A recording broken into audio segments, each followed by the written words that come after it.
Okay, guys, thank you for coming back to part two of this video. So let's jump straight into it. If you've not watched part one, go back and watch part one. This is part two. All right, so my next point was snacks in the workplace. Snacking in the workplace. When I worked in office, when I worked over at Fiat, I didn't see people consuming food over their desk, at their desk while eating. They had a canteen area, and that's where I seen people going to have their snack, consume their snack at the station there in the canteen or wherever this break station was, and then go back to their desk. This is what I found. Guys, I found it quite interesting and quite challenging, to be honest, because I was used to going to the staff room, making a cup of tea, having some biscuits, going back to my desk, drinking, eating, having crisps. Everybody around me was having the same thing. They was like, "Oh, Rebecca, would you like a Starburst? Would you like a Cadbury's caramel? Would you like a Dorito?"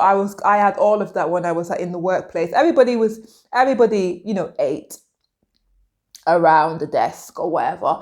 And I also found that when I was teaching, I remember looking at my students, and it was maybe evening lessons. It was maybe from 5 or 6 o'clock, and they would just come in and sit down, and we just have the lesson without anything, without any snacks, without a hot drink. It wasn't. Well, it would never happen. It would never have happened in the UK when I was there, when I was working in London. I remember us having meetings, and we had a full spread. The catering team brought in jugs of teas, coffees. We had sandwiches, we had biscuits, we had this. A meeting wouldn't happen without refreshments. So when I saw them doing it, I really thought in Italy, I was like, oh wow, they're gonna go through this whole lesson and not have any snacks. Oh my gosh, where are the biscuits?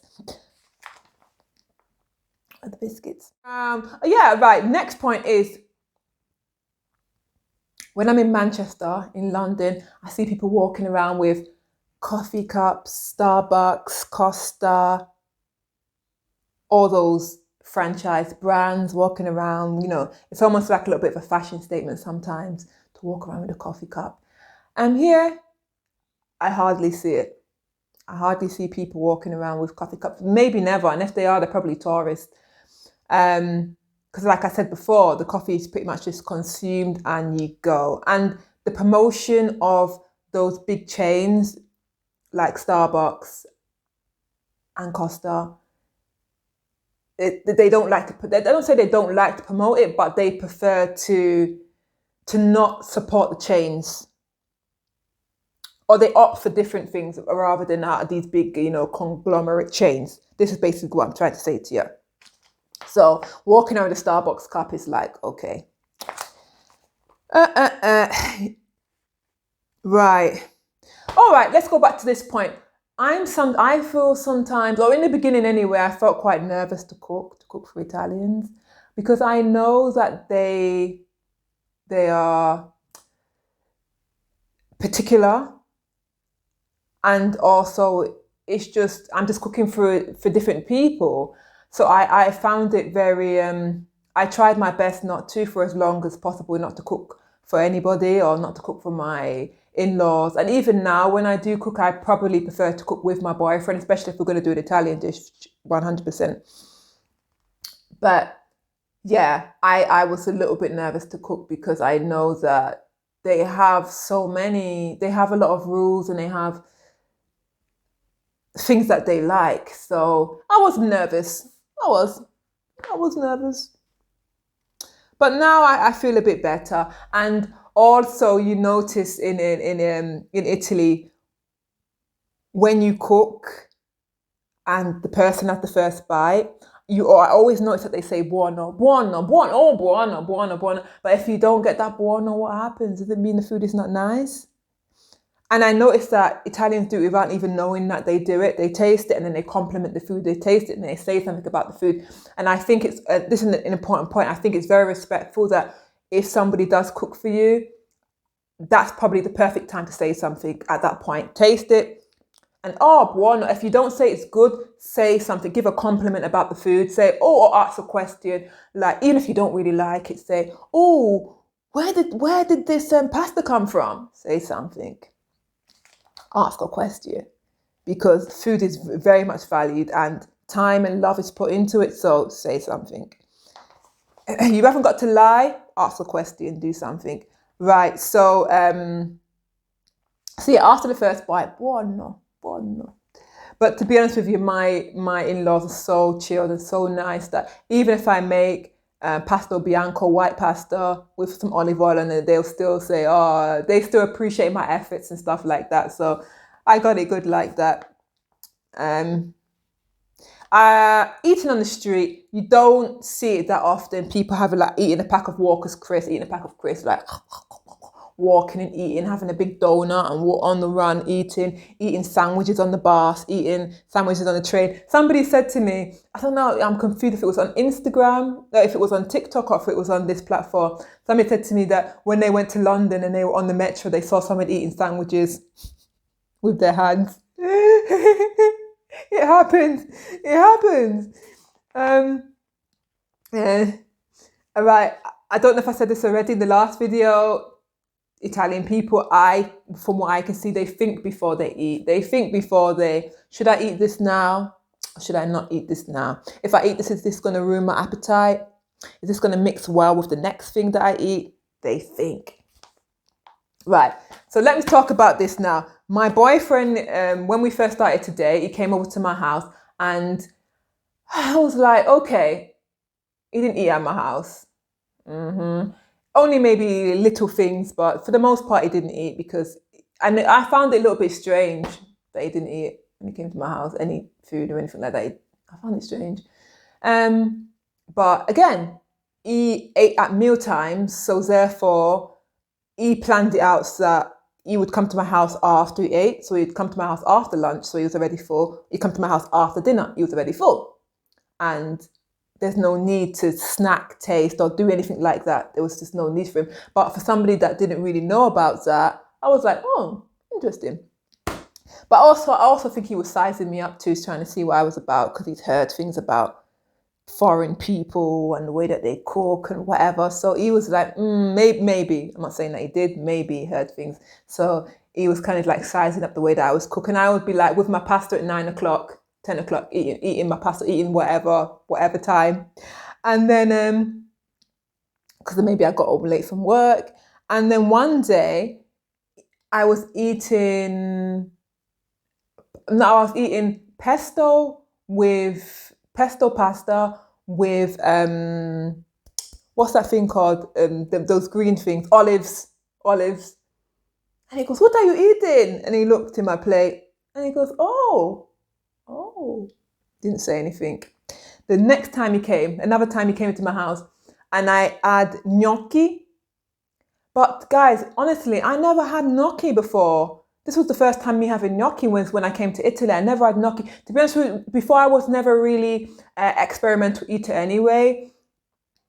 I ate what I ate, and coming from a Caribbean background, my parents are Jamaican. I ate that type of food. And when I didn't eat that, I would eat probably, some British dishes. If my mom was going to incorporate that, we'd probably eat maybe a shepherd's pie, a lasagna, some pasta dishes. But it was kind of like simple dishes. And so that's the food that I ate, Caribbean food and blah, blah, blah, blah, blah, Jamaican dishes and this.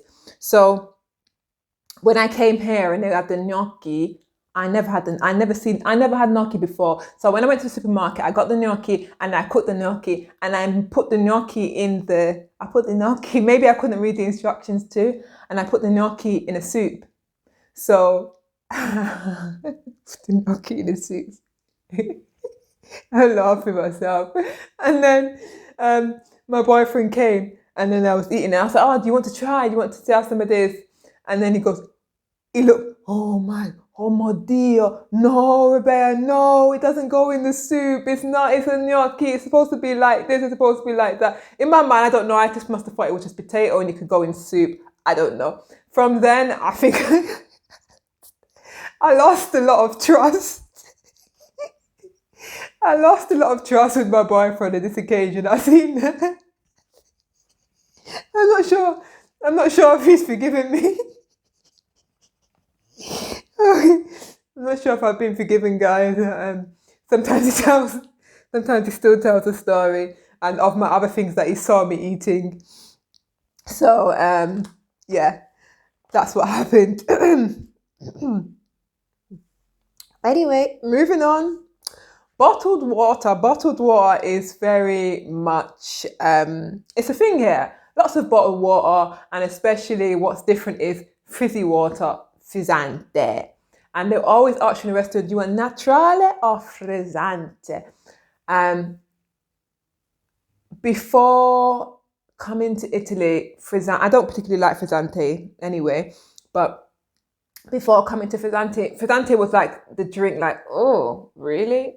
I'm not going to drink frizzante water. Like, who drinks that? That's what I thought back in the day. But here, it's a thing, it's life. People drink it.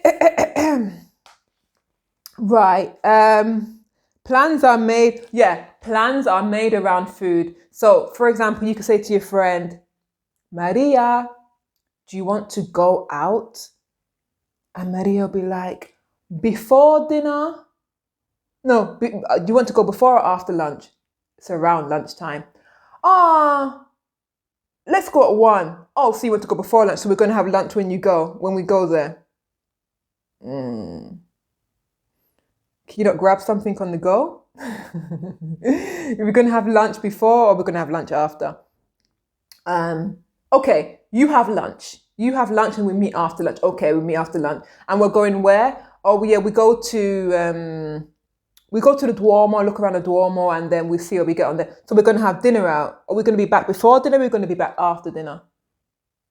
Plans around meal times. You'll find this. I even start to do it now. Shall we meet after lunch? It makes sense. It makes sense. Right. Picnics.